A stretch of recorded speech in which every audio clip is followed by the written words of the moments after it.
Goa gone thanks for the ISL memories. Goa gone thanks for the ISL memories. বুঝতেই পারছেন কী নিয়ে আলোচনা হবে। এই আলোচনাটা হয়তো এই মুহূর্তে করতাম না, কেননা এখন ভারতবর্ষে অনেক রাত। আমি যেখানে রয়েছি এখনও ততটা রাত হয়নি। তো একটু আগে আমার চ্যাট ফোরামে একটা ছেলে একটা ওই গোয়ার যে সাংবাদিক আছে তার একটা টুইট আমাকে ট্যাগ করলো। তো ট্যাগ করার সাথে সাথে আমি এটা নোটিফিকেশান পেলাম। তো খুলে দেখলাম টাইমস অফ ইন্ডিয়াতে একটা প্রতিবেদন লিখেছেন উনি, এবং উনি টুইটও করেছেন যে গোয়ার যে আইএসএল ক্লাবটা আছে সেই ক্লাবটা আপাতত তাদের অপারেশনস বন্ধ করে দিচ্ছে, মানে ফার্স্ট টিমের অপারেশন বন্ধ করে দিচ্ছে।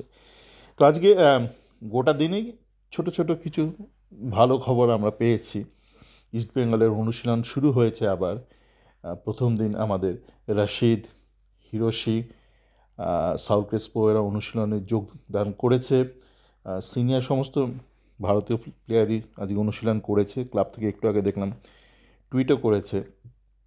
হামিদকে আপনারা নিশ্চয়ই জেনে গেছেন, হামিদকে ক্লাব ছেড়ে দিয়েছে এবং হামিদের রিপ্লেসমেন্ট খুঁজছে। একই পোস্টে ক্লাব লিখেছে যে ছেড়ে দেওয়া হচ্ছে এবং ওর পরিবর্তন আমরা খুঁজছি, ক্লাব খুঁজছে।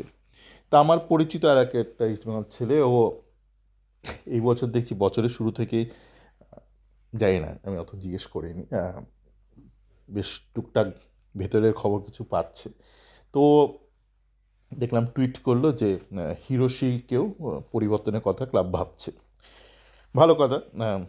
তারপর আমরা সন্ধেবেলা এক্সট্রা টাইমে একটা ইন্টারভিউ হলো অনির্বাণ দত্তের, আইএফএ সেক্রেটারি। ওর ইন্টারভিউ নিল সাইফ। ইউটিউবে আপনারা পেয়ে যাবেন। যখন বলছি এক্সট্রা টাইম, মানে এক্সট্রা টাইমই আছে। তো সেখানে অনির্বাণ দত্ত বলল যে ওই তিন তিনজনের একটা কমিটি তৈরি করে দিয়েছিল না, 3 সদস্যের একটা committee all India football federation থেকে। তো তার এক অন্যতম ছিল অনির্বাণ দত্ত। তো অনির্বাণ দত্ত বলল কী করে ব্যাপারটা মোটামুটি সেটেল করলো।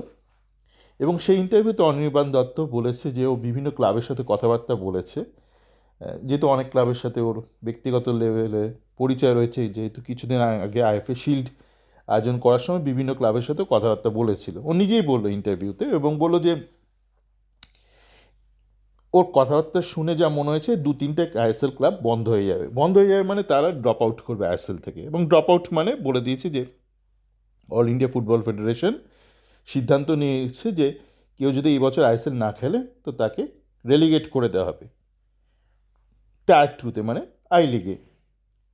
এবং সে যদি অপারেশনাল থাকে, মানে সে যদি না ক্লাব বন্ধ করে দেয়, তাহলে তাকে আগামী বছর আই লিগ খেলতে হবে।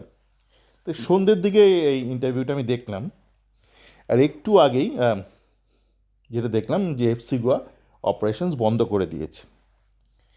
তো জানি না বাকি 2-3টে ক্লাব কে কে হবে।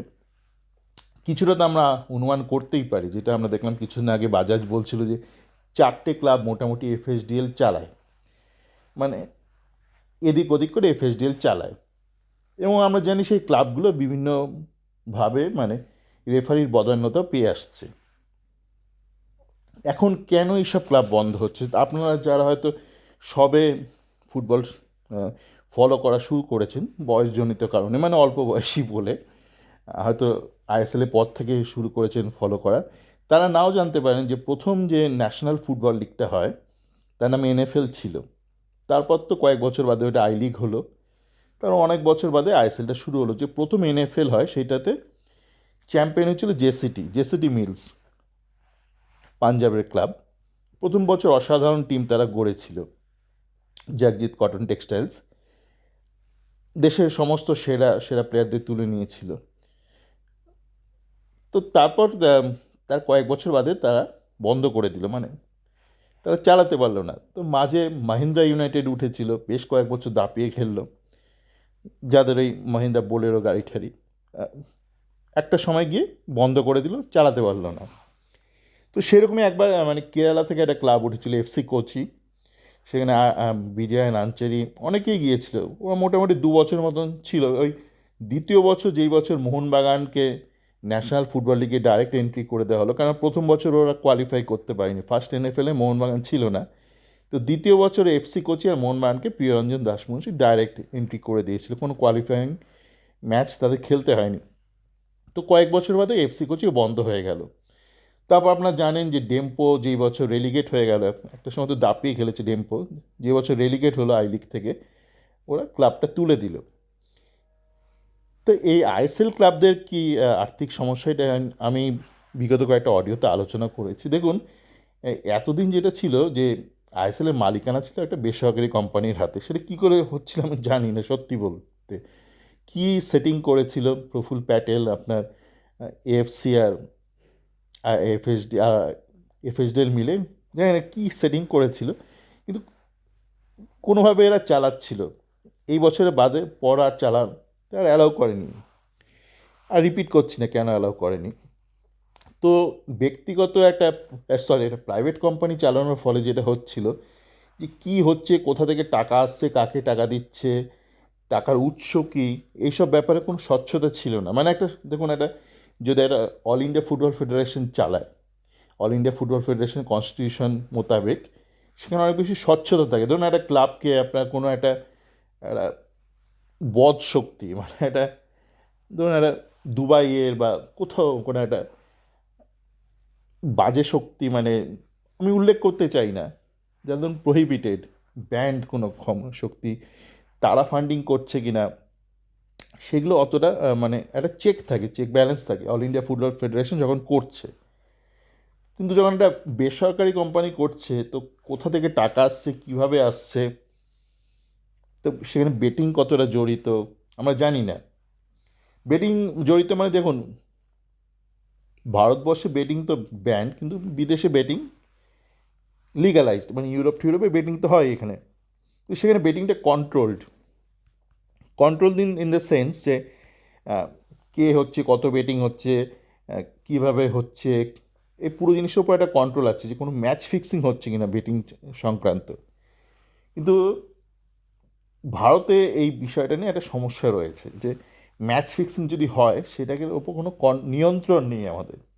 রেফারি দুমদাম লাল কার্ড দেখিয়ে দিচ্ছে, পেনাল্টি দিচ্ছে কি পেনাল্টি দিচ্ছে না, এটা কতটা বেটিংয়ের সঙ্গে যুক্ত, বা এখানে কতটা ম্যাচ ফিক্সিং হচ্ছে, বা ইভেন্ট বা স্পট ফিক্সিং হচ্ছে, আমরা জানি না। কেন জানি না? কেননা ভারতে এরকম কোনো মেকানিজম নেই যে এটা মনিটরিং করবে, সুপারভাইজ করবে, কন্ট্রোল করবে বা রেগুলেট করবে। তো সেই ধরুন, মানে কিছু কিছু ক্লাব যদি ব্যাকা পথে আর মানে টেরা ব্যাকা পথে অর্থ পেয়ে থাকে, যার সম্ভাবনা প্রবল, সেই সব ক্লাবের পক্ষে কিন্তু একটা সময়ের পর, মানে যেই মুহূর্তে মালিকানাটা হস্তান্তরিত হলো, মানে একটা প্রাইভেট ওনারশিপ থেকে একটা অল ইন্ডিয়া ফুটবল ফেডারেশন হাতে ওনারশিপটা চলে গেল, তাদের পক্ষে কিন্তু কন্টিনিউ করা সম্ভব নয়। কেন, তাহলে মডেলটাই ওইভাবে তৈরি হয়নি যে ট্রান্সপারেন্ট ওয়েতে টাকা আসছে, টাকা ব্যয় হচ্ছে, টাকা যাচ্ছে আরেকজনের হাতে। তিনটে, একটা হচ্ছে source of income, how you spend it, মানে কীভাবে টাকাটা আপনি ব্যয় করছেন, আর যা আপনার আর্নিং হচ্ছে সেটা আপনি কাকে দিচ্ছেন। এই গোটা ব্যাপারটার মধ্যে একটা অস্বচ্ছতা থাকে বা স্বচ্ছতার অভাব থাকে, যদি একটা বেসরকারি মালিকের দ্বারা নিয়ন্ত্রিত হয় আইএসএল। তো যেই মুহূর্তে পুরো সিস্টেমটা বদলে গেল, এটা খুবই অবশ্যম্ভাবী যে কিছু কিছু ক্লাব কিন্তু ভেঙে পড়বে, বা তাদের পক্ষে চলাটা সম্ভব হবে না।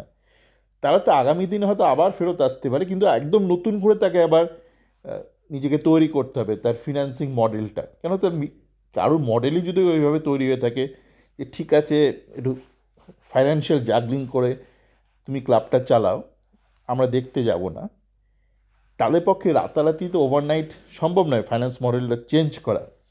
তো যেই ধরনের ক্লাবের ফাইন্যান্সিং মডেলে একটা জাগলিং রয়েছে, যে জাগলিংটার মধ্যে একটা ট্রান্সপারেন্সি বা স্বচ্ছতার অভাব রয়েছে, তারা কিন্তু বন্ধ হয়ে যাবে। সেটা দুটো তিনটে না হয়, তিনটে চারটেও হতে পারে, বা পাঁচটাও হতে পারে। মানে 14টার মধ্যে যদি 4-5টা বন্ধ হয়ে যায়, অবাক হব না। কিন্তু আশা করব বা প্রত্যাশা করব, যে অনির্বাণ দত্ত বলল যে সীমিত থাকবে 2-3টের মধ্যে। 4টে হলেও ঠিক আছে, বেশি হলেও ক্ষতি নেই। কেন, দেখুন প্রথম আইএসএল হয়েছিল 8টা ক্লাবকে নিয়ে, এখন 14টা ক্লাব আছে। তো যদি 6টাও বন্ধ হয়ে যায়, আশা করি হবে না, তাহলেও কিন্তু আপনার হাতে 8টা ক্লাব আছে, সুন্দরভাবে লিগটা হবে। সকলে ভালো থাকবেন, আর আফসোস করবেন না, আর উল্টোপাল্টা দাবি দেওয়া করবেন না। যেটা আমি বলে আসছিলাম, যে এখনও দেখছিলাম অনেকে গালাগাল দিচ্ছে অল ইন্ডিয়া ফুটবল ফেডারেশনকে। আপনি মিছেই গালাগাল দিচ্ছেন। আপনি যদি বোঝেন কোথায় গণ্ডগোলটা হয়ে গেল, অন্তত অল ইন্ডিয়া ফুটবল ফেডারেশনকে এই মুহূর্তে গালাগালটা আপনি দেবেন না। তাদের দক্ষতার খামতি রয়েছে, অভাব রয়েছে, অনেক কিছু রয়েছে, কিন্তু এখন যে ক্লাবগুলো বন্ধ হয়ে যাচ্ছে তার সাথে কিন্তু অল ইন্ডিয়া ফুটবল ফেডারেশনের খুব একটা সম্পর্ক নেই। ভালো থাকবেন।